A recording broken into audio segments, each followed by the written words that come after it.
ការលក់ដាច់ដែលមានន័យបំផុតសម្រាប់អ្នកលក់ណា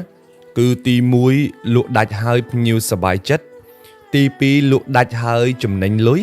ទី3លក់ដាច់ហើយគឺអត់បំពេញនរណាម្នាក់ទេទី1លក់ដាច់ហើយភ្ញៀវសប្បាយចិត្តលក់ដាច់ដែលមានន័យបំផុតសម្រាប់យើងជាអ្នកលក់ហ្នឹងណាគឺលក់ដាច់ហើយភ្ញៀវសប្បាយចិត្តគ្មានការបខិតបខំគ្មានការដាក់សម្ពាធគ្មានការបន្ទុះសារាយអានឹងជាលៀបធំមែនតែនរបស់យើងជាអ្នកលក់ខ្លះឃើញតែគាត់លក់ដាច់មែនប៉ុន្តែភ្ញៀវមកពេលណាក៏មានបញ្ហាដែរសេវាកម្មយឺតយ៉ាវលក់ដូរបន្លំលិចបន្លំកើតអាវ៉ាន់លក់ផ្សេងដល់ទៅដល់ដៃភ្ញៀវផ្សេងអញ្ចឹងទៅអ្នកលក់សម្ដីឆ្លើយ